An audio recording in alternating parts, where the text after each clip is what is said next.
si Senator Pia yung pumalit na tagapamuno ng Blue Ribbon Committee, ang importante lang naman is patawag talaga yung mga nagsasalita. Patawag talaga kung ano yung at malaman ng taong bayan kung anong katotohanan. Kasi binuo yung ICI, walang nangyari. Yung Blue Ribbon Committee hearings doon, puro bitin. Pag kami mga sinabing tao, hindi papatawag. Kaya galit pa rin ang tao hanggang ngayon eh. Siyempre, nawala, trilyong piso, mahigit sa 1 trilyon. Pagkatapos parang bang walang nangyari, di ba? Yung 18 Marines, hindi pinatawag. Yung kay Gutesa, kailangan ipagpatuloy yung hearing na ginamit na rin naman dun sa ombudsman. Yung kaso niya laban kay Speaker Martin Romualdez. Si Speaker Martin Romualdez mismo, kailangan ipatawag at malaman ang katotohanan. Yung mga salita ni Saldico, ito tingin ko isang bagay na kailangan mabigyan din ng puwang sa hearing ng Senate Blue Ribbon Committee. Nagulat at siyempre nabulaga din matapos nga yung mga pahayag ni Senator Amy Marcos patungkol nga doon sa plano. Itong planong tsa-tsa o itong charter change, pagpapalit po o pagbabago ng ating saligang batas. Ano ho ang inyong masasabi dito? Although ito'y itinanggi mismo ng mga nasa minorya ng Senado kahapon. Yes, Jade. Actually, hindi ko naman nakita yung kabuang pangyayari dahil nandun din ako sa DOJ. Nagkaroon din kami ng pagpresenta ng counter affidavit namin sa mga kasong na isampa sa amin kasama ang mga sundalo, yung 18 sundalo na nakasuhan. Pero ang maganda doon sa naging resulta doon sa Senado mismo, no, ay nagkaisa sila na talagang hindi itutuloy ang anumang pagpapalit ng konstitusyon na batay doon sa isiniwalat ni Senator Amy Marcos. Opo, kaya maraming duda, kaya patuloy na umuugong yung mga usapan ngang magkaroon ng panibagong kudita na naman dyan sa Senado. At may kinalaman yung issue na yan, Sir Mike. At kayo ho'y naniniwala doon sa mga ganyan pong mga haka-haka? Well, para sa akin, Jade, kasi ang issue ng impeachment at saka itong sinasabing Constituent Assembly, medyo pagka binabasa ko tinitingnan, medyo mahirap eh. Kasi ang kailangan mo dyan, 2/3 vote. Doon sa impeachment, 2/3. Pagdating din sa pagka nagkaroon ka ng Constituent Assembly, kailangan mo lang 2/3 ng Senado. Sa aking pananaw, medyo mahirap yung 2/3 na habulin o yung ganong kalaking numero. Pero mas ano ko pa dyan, patuloy na dapat nating bantayan at tulungan ng Senado ay doon sa Blue Ribbon Senate Committee hearings. Kasi yan ang importante sa lahat eh. Matagal na to, halos mag-1 taon na naghahanap ng tao kung ano ba talaga yung nangyaring nakawan. Sino ba talaga ang involved? Asa na ba yung pera? Yung pondo, no, na may balik na ba talaga yung nangyaring nakawan? Sino ba talaga ang involved? Asa na ba yung pera? Yung pondo, no, na may balik para sa bayan? Ito tingin ko yung mas malaking issue tungkol dito sa atin sa Senado, yung Blue Ribbon Committee hearing. Kaya maganda yan, nabuo nila yan at kasabay ng impeachment hearings, kasi ganyan naman ang Senado eh, pwedeng magkaroon ng ibang hearings na maaaring gawin na sa ibang araw. Makita talaga natin ang katotohanan tungkol dito. Siyempre, hindi natin may alis, kailangan pa rin nating itong krisis na ating kinakaharap, may mga iba pa rin komite na kailangan magpatuloy na isasagawa ng pagsasaayos sa polisiya na maayos nating harapin ang krisis na kinakaharap natin ngayon. Pero para sa akin napaka-importante ng Blue Ribbon Committee hearings. Opo. At naitalaga na nga bilang kabilang sa Vice Chairperson si Senator Marcoleta at kasama nga si Senator Jinggoy Estrada at sa ilalim din ng Chairperson na si Senator Pia Cayetano. Sir Mike, ano hong yung masasabi ninyo sa komposisyon ngayon ng bagong Blue Ribbon Committee? Ako, walang problema eh. Kahit na si Senator Pia yung pumalit na tagapamuno ng Blue Ribbon Committee, ang importante lang naman is patawag talaga yung mga nagsasalita. Patawag talaga kung ano yung at malaman ng taong bayan kung anong katotohanan. Kasi binuo yung ICI, walang nangyari. Yung Blue Ribbon Committee hearings doon, puro bitin. Pag kami mga sinabing tao, hindi papatawag. Kaya galit pa rin ang tao hanggang ngayon eh. Siyempre, nawala, trilyong piso, mahigit sa 1 trilyon. Pagkatapos para bang walang nangyari, di ba? Yung 18 Marines, hindi pinatawag. Yung kay Gutesa, kailangan ipagpatuloy yung hearing na ginamit na rin naman dun sa ombudsman. Yung kaso niya laban kay Speaker Martin Romualdez. Si Speaker Martin Romualdez mismo, kailangan ipatawag at malaman ang katotohanan. Yung mga salita ni Saldico, ito tingin ko isang bagay na kailangan mabigyan din ng puwang sa hearing ng Senate Blue Ribbon Committee. Marami pa siyang dapat sabihin at marami pang dapat itanong sa kanya tungkol sa nalaman niya sa budget. Pagkatapos yung binabanggit ni Senator Marcoleta, yung kay mismo sa talumpati ni Senator Ping, si E.S. Bersamin, Adrian Bersamin, Traigib Ulayvar, si Secretary Pangandaman, si Secretary Manny Bonoan. Ito yung mga taong hindi medyo na idinaw yung talagang ano bang ginawa nila at ano ba nangyari sa pera. Yan nga din nasabi kahapon ni Senator Marcoleta sa kanyang talumpati, Sir Mike, na kung bakit nagkakaganito yung Senado ngayon. Isa na nga itong hindi maituloy-tuloy na investigasyon ng flood control scandal, sabi pa nga niya. Kaya nagkakagulo. Kaya ito lahat ay sa tingin mo rin ay may kinalaman kung bakit patuloy na umuugong yung pagpapalit ng liderato sa Senado. Yes, katunayan kung titingnan mo yung kwento dyan sa Blue Ribbon Committee, nung ipinresenta si Diskaya o bago pa ata ipinresenta, basta yung araw na yun, nagpalitan ka agad kasi maraming itinuro ka agad si Diskaya eh. Tapos huminto ka agad at nagpalitan ng tagapamuno ng Blue Ribbon Committee hearing. Tapos, ang tagal na awan yan. Diba? Hanggang sa ngayon, yung partial report. Yan talaga ang malaking bagay na talagang nakaka-apekto sa liderato ng Senate. Isipin nyo, kahit na hindi magbago ang Senate majority, hindi nila makukuha ang numero para magkaroon ng impeachment. Yan ay 16 na boto. Hindi nila makukuha yon. Kahit na hindi nagbago ang liderato ng Senado, hindi nila mabubuo ang 2/3 o 16 para magpatawag ng isang constituent assembly. Pero yung simple majority, pwede mong palitan ang Senate Blue Ribbon Committee chairmanship. At kahit pa kakasuhan itong mga ilang senador, lalo na itong halos lahat atang nasa majority ngayon sa Senado, Sir Mike, ay hindi po yan makakaapekto din sa resulta ng impeachment at bagay yung conviction sa laban nga sa kay Vice President Sara Duterte? Tama. Kasi ang mangyaring komposisyon mo pa rin is 24 eh. Bagamat nagkaroon sila ng kaso, 24 pa rin sila. Naalala nyo noon si Senator De Lima. Nung siya'y makulong, pinapabayaan pa rin siyang magbigay pa nga ng pananalita o boto sa Senado. So yan naman pwedeng payagan pa rin ng Senado. Pero yung sa impeachment mismo, yung Blue Ribbon Committee mismo, kasi physical presence ang liderato na inihingi nila sa pagboto. Yan yung medyo may problema.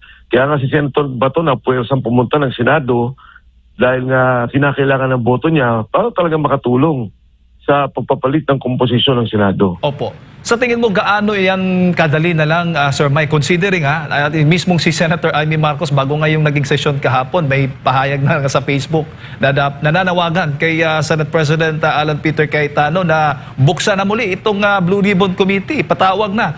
Kabilang yung nabanggit po ninyo, yung 18 Marines, mga Bersamin at iba pa na may kinalaman po dito. Tingin ko kailangan mabilis na may patawag yan. Kasi importante na madinig sila kaagad, madinig ang mga taong tumalagay officially on record. At madinig ng taong bayan higit sa lahat. No? Ano ba talaga yung mga nalalaman nila? Ano ba yung mga sinasabi nila? Ito'y critical na malaman ng taong bayan. Kaya immediately yan dapat para kung ano man yung pangamba o kung ano man yung takot na dyan sa Blue Ribbon Committee, para bang nasabi na, tapos na, di ba? Para wag na talagang umabot sa kaguluhan pa itong mga nangyayari. Opo. Sir Mike, yung 18 Marines ba, batay po sa inyong nalalaman ngayon, ay nadagdagan pa ba? Baga, marami pang gustong magsalita din? Hindi na ako sa aking palagay, oo, pero hindi ako makapagsalita ng detalye dyan dahil hindi ako mismo. Ang katulad nung nangyari doon sa 18 Marines, hindi naman ako ang kausap na direkta. Nalaman ko lang yan nung bago mag-December of last year. Hindi, sorry. Bago 2 months ago siguro, 3 months ago, na yan talaga may mga pag-uusap ng mga iba pang sundalo na magsasalita. Opo. Bago ko lang ipasa kay Partner Admar, Sir Mike, ang ombudsman humihiling ngayon, ang hold departure order laban kay Senator Marcoleta at maging sa inyo. Anong inyong reaksyon dito? Una sa lahat, hindi naman ako babiyahe, so hindi naman nila kailangan yung hold departure. Pangalawa, yung kaso nila, hindi ko alam paano nila nagawa yung pilipit na yun, na yung contribution naging plunder, wala ka namang kapalit na hinihingi, hindi naman nakaw. Hindi pera ng gobyerno yun na ninakaw. At yung indirect bribery nga, wala ka namang kapalit na hinihingi. Sabi ko nga kung meron man akong hininging bagay kay Senator Marcoleta, yung pagkain ko ng hopya doon sa kanyang opisina. Pero bukod doon, hindi ko makita talaga paano nilang nadikit-dikit yung kwentong yun at ilabas ang plunder laban kay Senator Marcoleta na yun, nadamay din kami.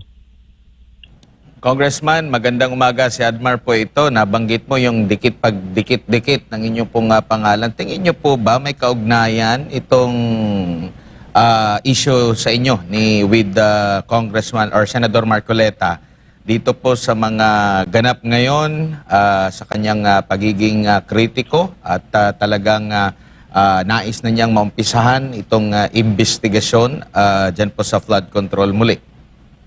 Totoo yan, Admar. Talagang eksakto yung binanggit mo at nagkataon din naman dahil aktibo akong nananawagan at isa ako siguro sa mga boses na sumisigaw tungkol dito sa flood control scandal na imbestigan at tingnan talaga. Yun nga, ang mabigat dito, lahat kaming mga nagagalit, lahat tayo, hindi lang naman ako, marami nagsasalita. Siguro mga 40 na may kaso.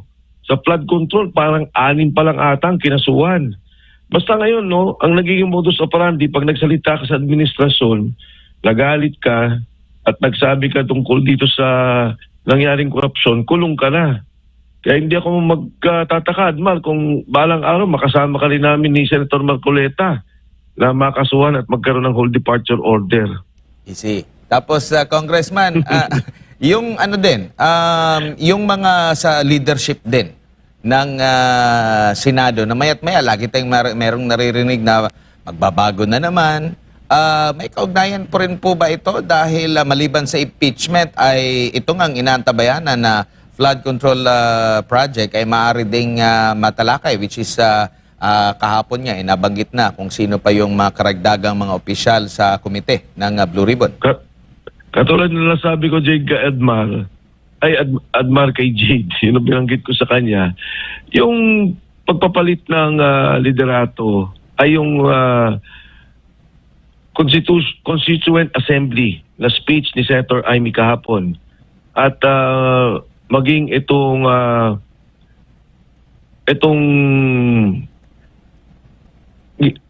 liderato ng Blue Ribbon Committee hearing, mas mahalaga sa kanila yan maging sa impeachment. Kasi yung dalawang proseso ng Constituent Assembly tsaka impeachment, kailangan niya ng 2/3 vote. Kahit na hindi magkapalit ng liderato, kahit minority pa rin ang ngayon ay majority, hindi nila makukuha yung boto may bulto na 9 ang minorya at marami pa rin sasama dyan na hindi naniniwala sa impeachment at hindi rin naniniwala sa Constituent Assembly. Pero itong Senate Blue Ribbon Committee, majority vote lang to At kung yan nga ang nagiging galit ng marami, hindi lang naman tayo, pati ang Iglesia ni Cristo nagsalita dyan. Ang sabi lang, humingi kami ng transparency, accountability. May mga obispo sa simbahang Katoliko nagsalita na rin dyan.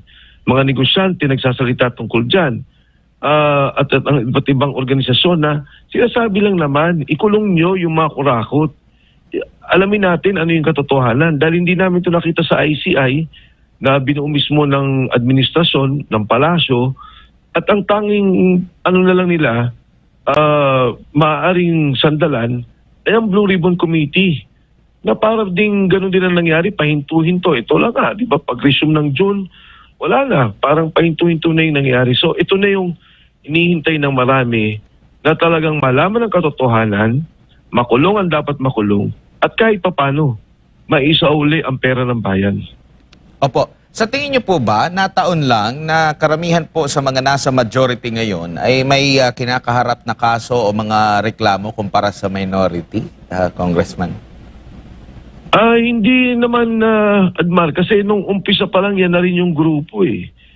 Diba, yan yung mga nagsasalita, no? Biglang all of a sudden, ayun na. Paglabas ni Yusek Bernardo, itinuro na yung mga dapat ituro dito sa majority. At ngayon naman nga, bigla nilang itinulak naman yung sa ICC.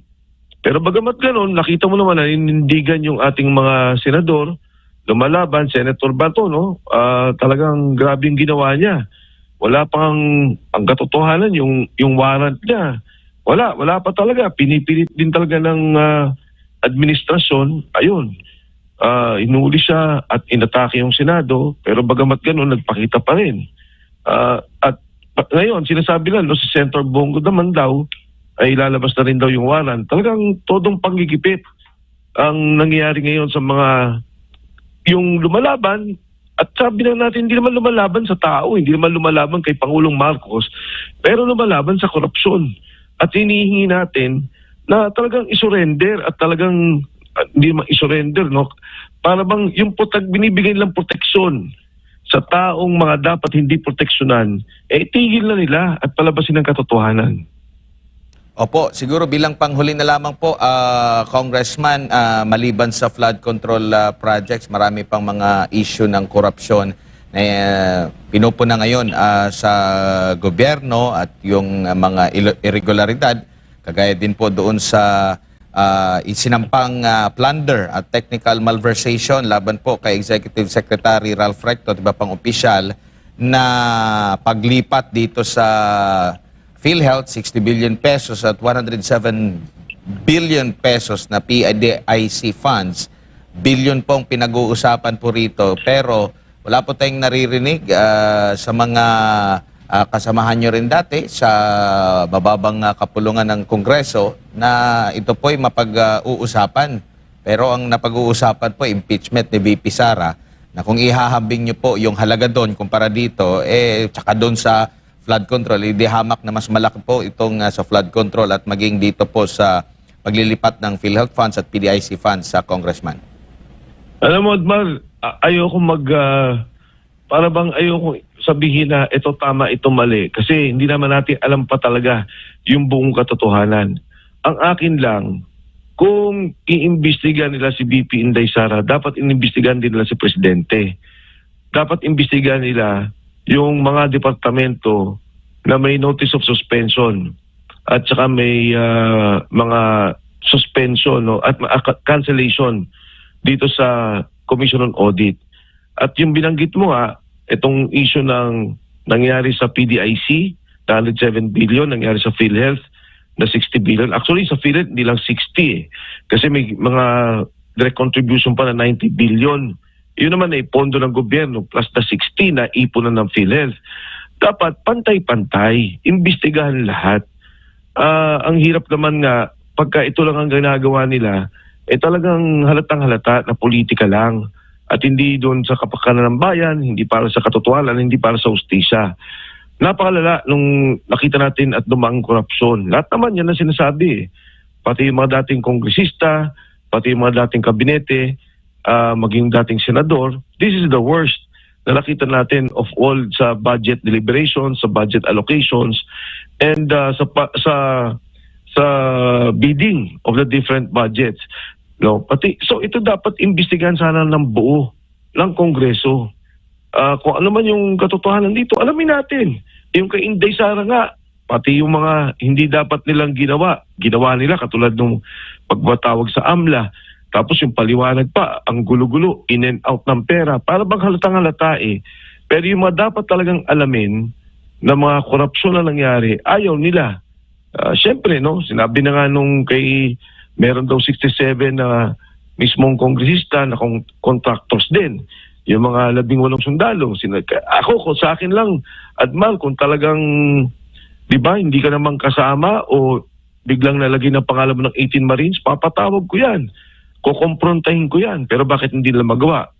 Kasi alam din nila na kung ano yung katotohanan na sinasabi ng 18 Marines. Alright. Sir Mike, siguro yung huling mensahe sa lahat ng ating mga kababayan na nanonood po at nakikinig sa mga oras na ito sa inyo. Sa ating po mga kababayan, sa sitwasyon po natin ngayon, nakakatakot yung yugto ng ating kasaysayan na parang bumabalik noong 1986. Nung nagkaroon ng revolusyon, pero bago doon ay yung martial law. Bakit ko po sinasabing martial law? Humigit 40 na ho na mga nagsasalita lamang ha. Hindi ho ito nagtatawag ng revolusyon, hindi nagsasabi ito na may barilin o gumamit tayo ng dahas para palitan ng gobyerno. Nagsasalita laban sa korupsyon. Nagsasalita doon sa nakawan. Nagsasalita na ibalik ang pondo ng bayan. 40 na po kami na kinakasuhan para patigilin. Ako ho, ang kaso ko sa ngayon, 6 na. At wala naman po akong ginagawa kundi umattend ng rally, magsalita, at yan ay parte ng ating demokrasya. Ayaw man nila yung sinasabi ko, galit man sila sa sinasabi ko, kasama ho yan at parte ng ating demokrasya. Katunayan, binibigyan nga ng daan ang free speech o ang balayang pagsasalita para lalong maiayos ang lipunan, para lalong maiayos ang gobyerno. At ang aming pong panawagan, hindi naman po kami tumigil kung hindi lamang panagutin ang nagnakaw. Na yung trilyon na nawala sa pondo ng ating bayan ay ibalik at itigil na yung ganitong klaseng nakita natin na pamamalakad ng ating gobyerno. Nagkaroon na nga po ng flood control hearing nung nakaraang taon. Pero yung budget patuloy pa rin na nilagyan po nila 2 billion bawat distrito sa isang distrito ng ating bansa. So hindi pa rin naitigil talaga yung ating panawagan na itigil yung korupsyon sa ating bansa. Ito ho ang nakakalungkot sa bansa natin ngayon, pero hindi po kami titigil, hindi kami hinto at inaasahan po namin na tayong lahat kikilos at hindi hinto para makakuha ho natin ang hustisya na hinihingi ng sambayan ng Pilipino.